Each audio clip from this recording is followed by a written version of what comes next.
Hello बच्चों, आज की क्लास में हम लोग पार्टनरशिप एडमिशन का एक फुल क्वेश्चन करेंगे,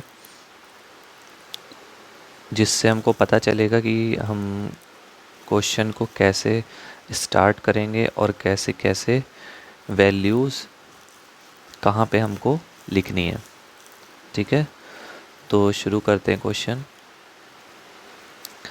ए और बी एक फर्म में साझेदार हैं। ये लाभालाभ क्रमशः 5:3 में बांटते हैं। 31 मार्च को उनका चिट्ठा निम्नांकित था। लेनदार थे देय विपत्र, पूंजी थी रोकड़। इसके बाद नीचे बताया गया 1 अप्रैल 2021 को उन्होंने सी को न्यू पार्टनर बनाया। सी पूंजी के लिए 15,000 और ख्याति के लिए 8,000 रुपये लाता है। पूंजी के लिए 15,000, ख्याति के लिए 8,000। ये सब हमको मार्क करते हुए चलना है ताकि हमको याद रहे कि क्वेश्चन में कौन कौन सी एडजस्टमेंट्स दी हुई हैं।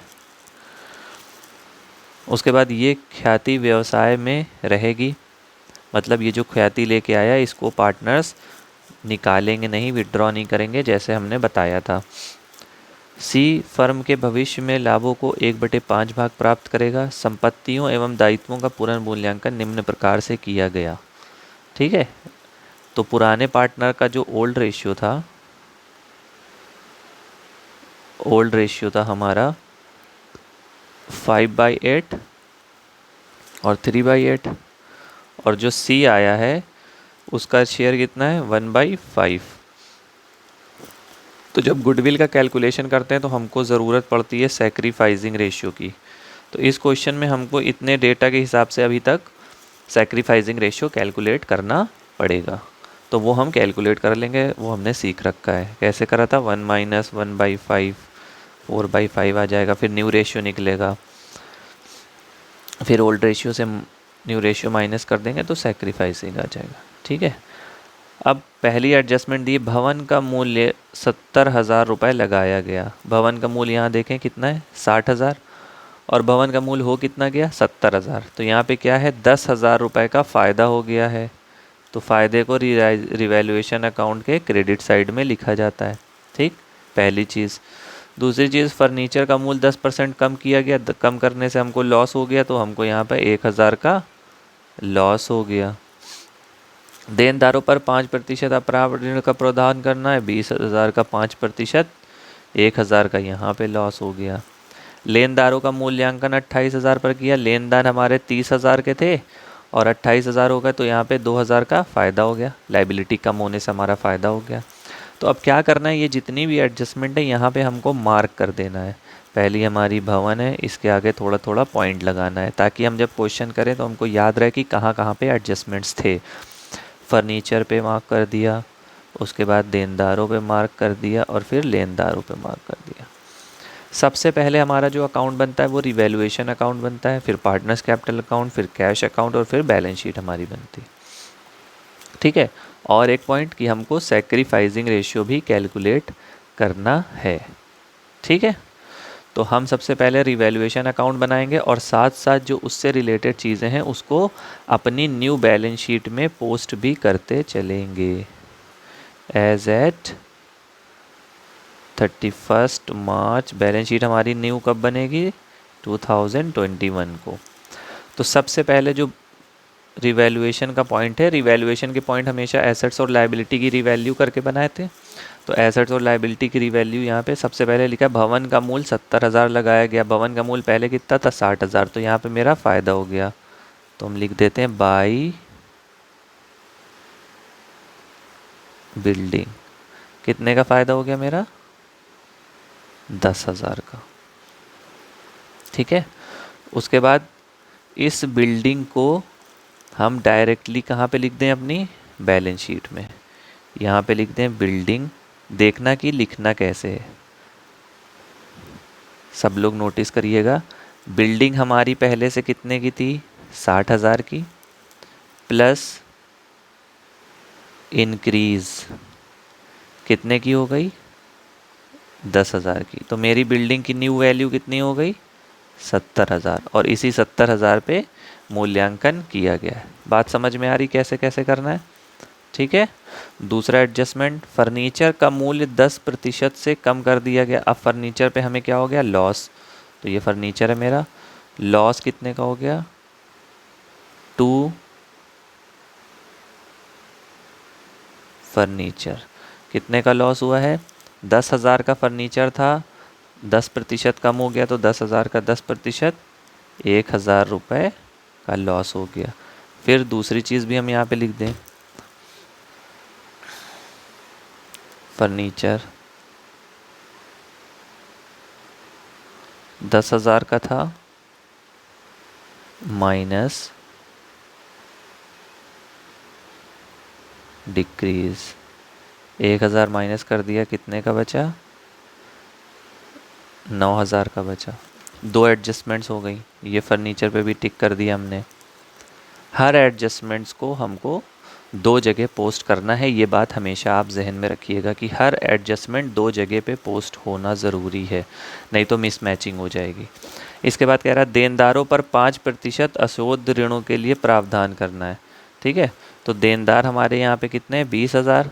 20,000 का 5% हमको निकालना पड़ेगा। 20,000 गुणे 5/100 कितना आ गया? 1,000। तो 1,000 का हमको लॉस हो गया। यहाँ पे लिख दें 2 बैड डेट्स रिजर्व, 1,000 का लॉस हो गया। और इसको डायरेक्टली यहाँ पे पोस्ट कर दें, debtors minus bad debts. Debtors थे मेरे 20,000 के और 1,000 का लॉस कितना हो गया? 19,000। ठीक। चौथा एडजस्टमेंट, 3 एडजस्टमेंट मेरे कंप्लीट हो गए। चौथा एडजस्टमेंट देखिए, लेनदारों का मूल्यांकन 28,000 पर किया गया। पहले मेरे लेनदान थे 30,000 के, अब हो गए 28 के, तो 2,000 का प्रॉफिट हो गया हमको बाई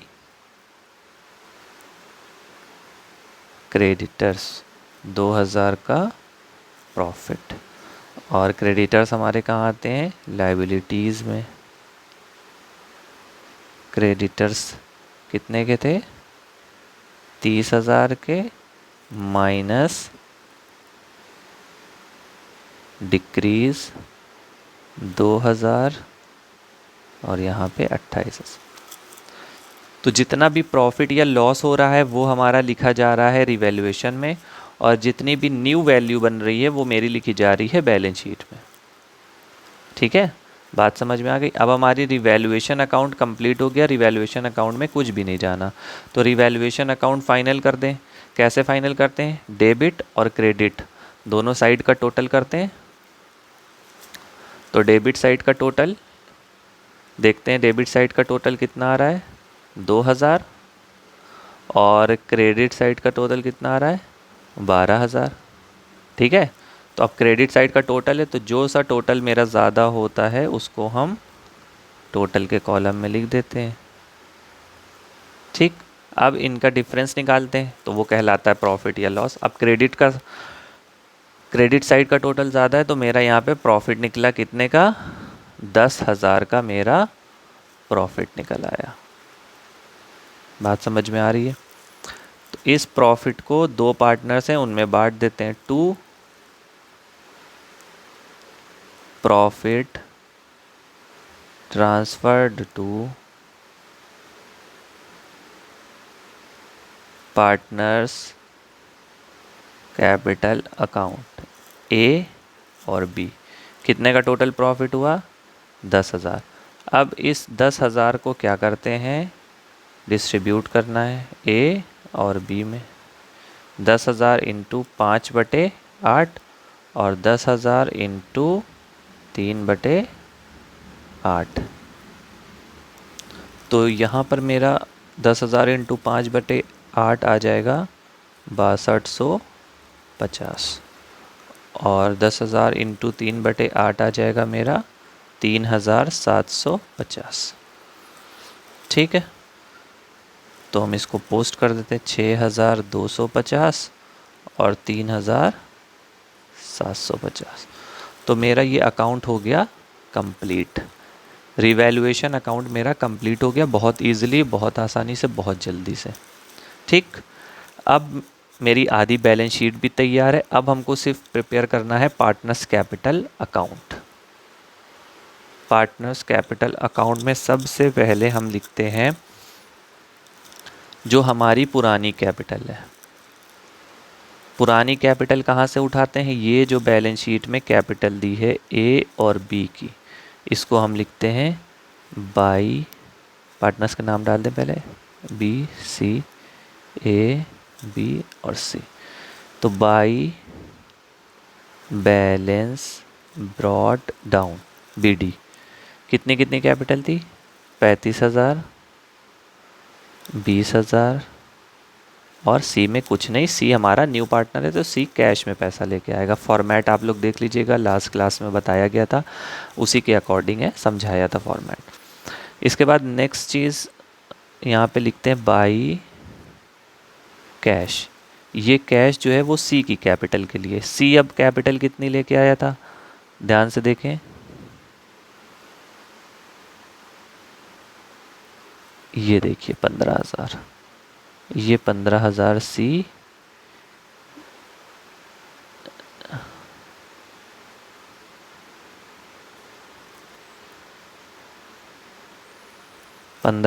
सी अपनी कैपिटल के लिए लेके आया था। ठीक है, इसके बाद सी एक और अमाउंट लेके आया था 8,000 का। तो 8,000 का ये जो अमाउंट है ये गुडविल के लिए लेके आया है, और गुडविल के लिए हम क्या करते हैं? गुडविल कितनी लेके आया? 8,000। और इस गुडविल को बांटा जाता है किसमें? सैक्रिफाइसिंग रेशियो में। और सैक्रिफाइसिंग रेशियो हमको निकालना आता है, तो क्या करना है हमको? ए और बी 8,000 8,000। सैक्रिफाइसिंग रेशियो हम निकाल चुके, आप लोग कैलकुलेट कर लीजिएगा। सैक्रिफाइसिंग रेशियो आ जाएगा इसमें 5/8 और 3/8।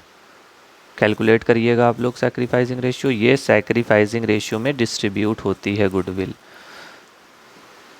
तो ये आ जाएगा 5,000 और ये आ जाएगा 3,000।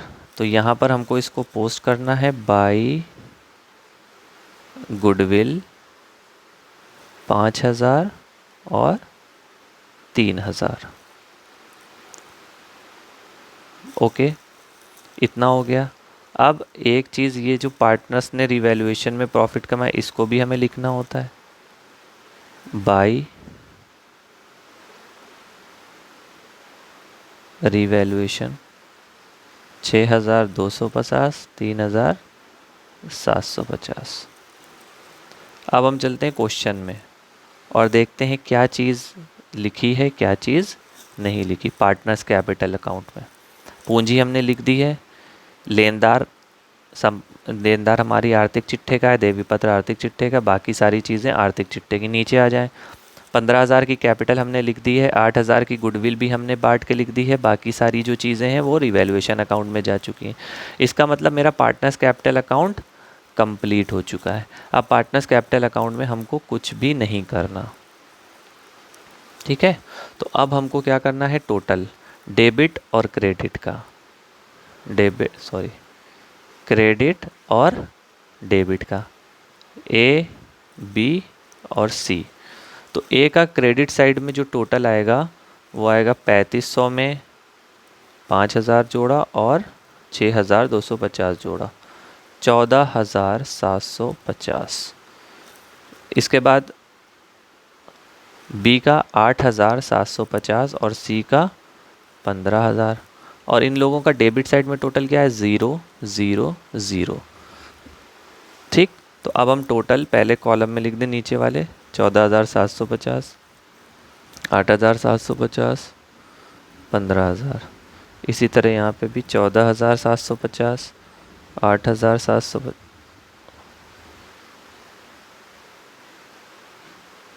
8,750 और 15,000। ठीक है, अब इनका डिफरेंस निकाल लें तो डिफरेंस तो सेम अमाउंट आ जाएगा, क्योंकि 14,750 में 0 माइनस करेंगे तो 0। तो यहाँ पर मेरा निकल आएगा टू बैलेंस CD। ए का निकला 14,750। अगर डेबिट साइड में कोई भी अमाउंट लिखा होता तो उसको यहाँ पे लिख कर लेस कर देते, 8,750 और 15,000। तो मेरा पार्टनर्स कैपिटल अकाउंट कंप्लीट हो चुका है। अब क्वेश्चन की तरफ चलते हैं। बैलेंस शीट हमको प्रिपेयर करनी है, तो बैलेंस शीट हम बनाते हैं। तो बैलेंस शीट प्रिपेयर करने के लिए एक एक तरफ से हम चलेंगे। बैलेंस शीट में सबसे पहले लिखा हुआ है लेनदार 30,000 का, तो लेनदार हम अपनी न्यू बैलेंस शीट में ऑलरेडी लिख चुके हैं। उसके बाद देखिए क्या लिखा हुआ है, देय विपत्र 10,000, ये हमने नहीं लिखा, इस पे कोई एडजस्टमेंट नीचे थी नहीं थी, तो इसको हम जैसे यहाँ पे लिखा है इसको ऐसे ही उठाकर लिख लेंगे। बिल्स पेबल कितने का है, 10,000 का। इसके बाद लिखा हुआ है पूंजी कैपिटल। कैपिटल देखिए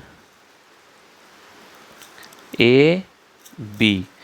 जब क्वेश्चन हमको दिया गया था तो उसमें 2 पार्टनर थे A और B, लेकिन हमसे कहा गया था अब आपके पास 3 पार्टनर हैं। ठीक है, तो जो क्वेश्चन की बैलेंस शीट है वो पुरानी हो गई, हमको जो बनानी वो नई बैलेंस शीट बनानी। तो अब हमारे पास 3 पार्टनर हैं A, B और C, और ये जो बैलेंसेस थे ये भी अब क्या हो गए, पुराने, क्योंकि इनको हम नया निकाल चुके हैं। कहाँ पे, यहाँ पे, यहाँ पे और यहाँ पे।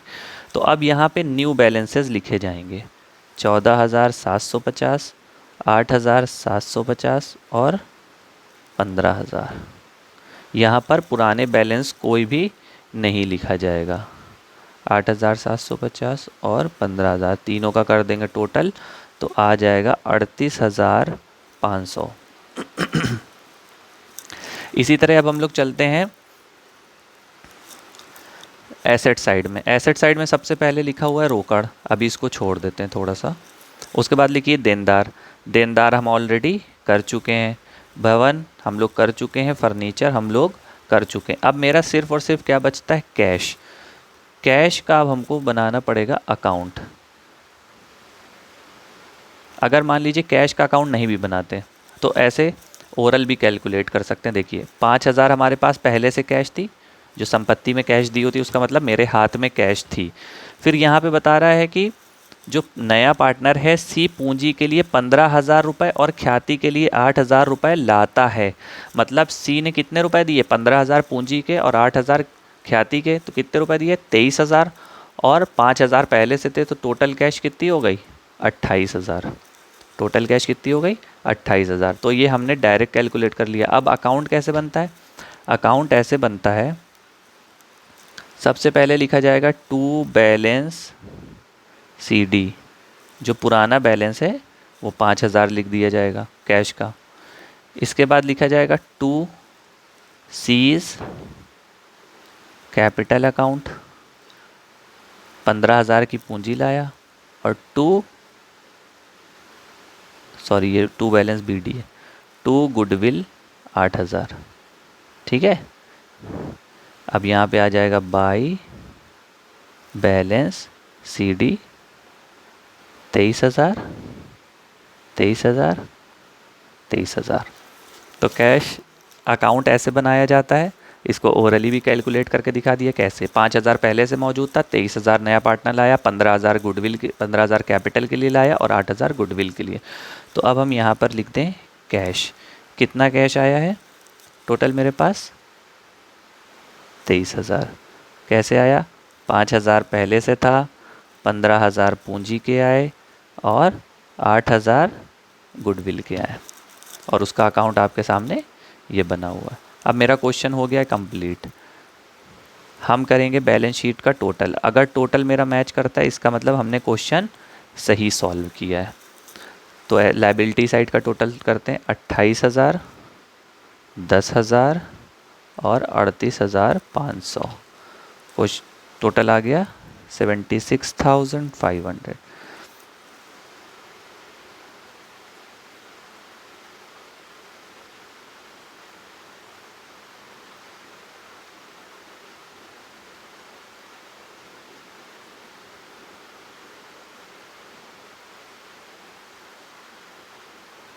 एक मिस्टेक हो गई है यहाँ पे, देखिए ये 3500 नहीं 35,000 था।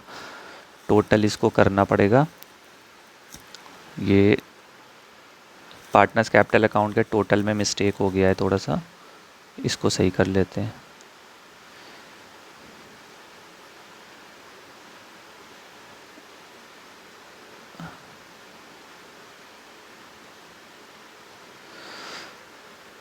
फिर से करते हैं टोटल, 35,000, 5,000, 6,250,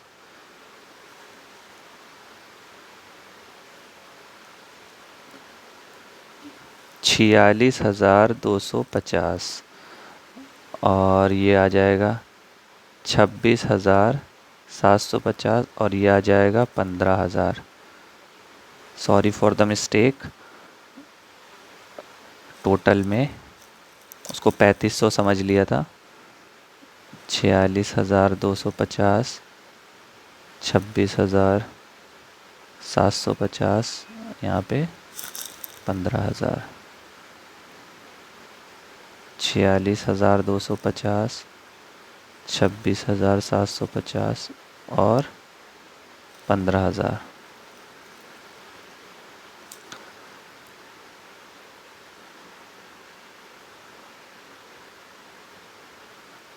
तो ये टोटल मेरा यहाँ पे आएगा 88,000।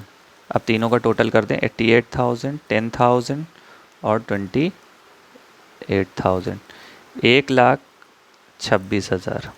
अब एसेट्स का टोटल कर दें, 70,000, 9,000, 19,000 और 23,000।